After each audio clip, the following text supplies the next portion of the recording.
Setelah hadapi COVID-19 yang banyak menelan korban termasuk di kalangan warga peradilan, Mahkamah Agung sekarang harus menghadapi persoalan yang tidak kalah beratnya, yakni 2 orang Hakim Agung dan beberapa pegawai Mahkamah Agung ditangkap oleh Komisi Pemberantasan Korupsi, KPK, atas dugaan melakukan tindak pidana korupsi.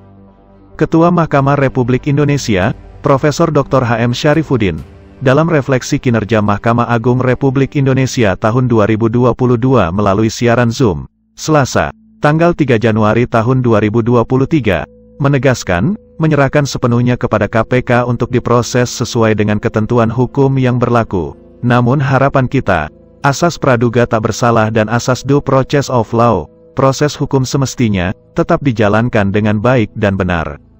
Atas nama pimpinan Mahkamah Agung, Profesor Dr. H.M. Syarifuddin menyampaikan permohonan maaf yang sebesar-besarnya kepada para sesepuh dan senior kami dan seluruh masyarakat Indonesia atas kejadian yang menimpa 2 orang Hakim Agung dan beberapa aparatur Mahkamah Agung tersebut, dan menjadikan peristiwa ini sebagai pelajaran untuk upaya pembenahan di tubuh lembaga peradilan untuk kedepannya.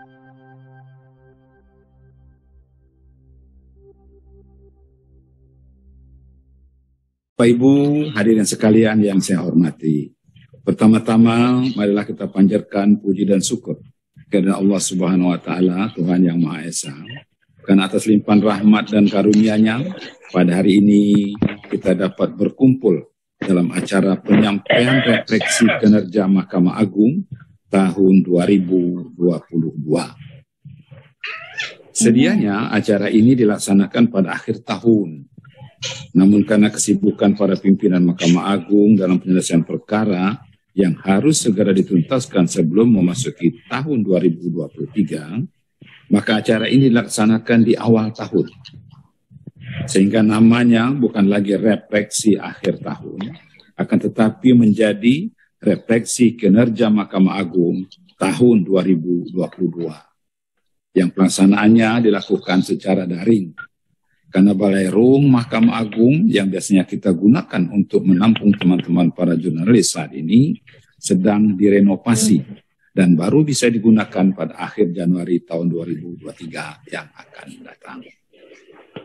Namun demikian, saya berharap kondisi ini tidak menghambat kita untuk tetap bisa bertatap muka dan bersilaturahmi. Karena momentum refleksi ini sangat penting bagi Mahkamah Agung untuk menyampaikan segala capaian yang dilakukan Mahkamah Agung selama tahun 2022.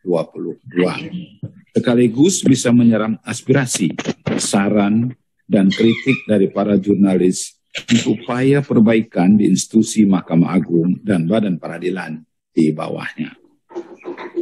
Yang kami hormati teman-teman jurnalis dan warga peradilan di seluruh Indonesia yang saya cintai. Saat ini merupakan fase terberat yang harus saya hadapi sebagai Ketua Mahkamah Agung. Setelah kita berjuang melawan pandemi COVID-19 yang banyak menelan korban jiwa, termasuk di kalangan warga peradilan. Sekarang, saya harus menghadapi persoalan yang tidak kalah beratnya. 2 orang Hakim Agung dan beberapa pegawai Mahkamah Agung ditangkap oleh Komisi Pemberantasan Korupsi atas dugaan melakukan tindak pidana korupsi. Kita serahkan sepenuhnya kepada KPK untuk diproses sesuai ketentuan hukum yang berlaku. Namun harapan kita, azas praduga tak bersalah dan azas due process of law akan tetap dijalankan dengan baik dan benar.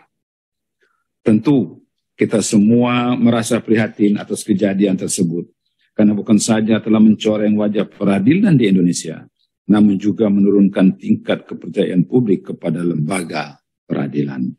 Oleh karena itu, atas nama pimpinan Mahkamah Agung, saya menyampaikan permohonan maaf yang sebesar-besarnya kepada para sesepuh dan senior kami dan seluruh masyarakat Indonesia atas kejadian yang menimpa 2 orang Hakim Agung dan beberapa aparatur Mahkamah Agung tersebut.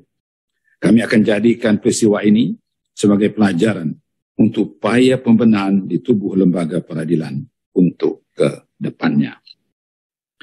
Saya tentunya sangat menyadari ketika reformasi peradilan mulai digulirkan, maka konsekuensinya adalah kita harus melakukan pembersihan di tubuh lembaga. Sejujurnya, harus saya katakan bahwa situasi ini seperti buah si malakama bagi saya. Karena saya dihadapkan pada dua pilihan yang sama-sama beratnya. Pada oknum yang ditindak, baik oleh KPK maupun oleh Badan Pengawasan Mahkamah Agung sendiri, mereka adalah rekan sejawat dan anak-anak saya. Namun karena telah berulang kali diingatkan, baik dalam setiap pembinaan, pertemuan, maupun pada rapat-rapat internal, tapi tetap nekat juga melakukan penyimpangan, maka tidak ada pilihan lain selain menindaknya. Karena jika dibiarkan akan merusak kegawaan lembaga peradilan dan merugikan kepentingan para pencari keadilan. Di forum ini perlu ditegaskan bahwa Mahkamah Agung akan terus melakukan pembenahan ke dalam. Bagi aparatur yang tidak bisa dibina, maka apa boleh buat, akan dilakukan penindakan sesuai aturan yang berlaku.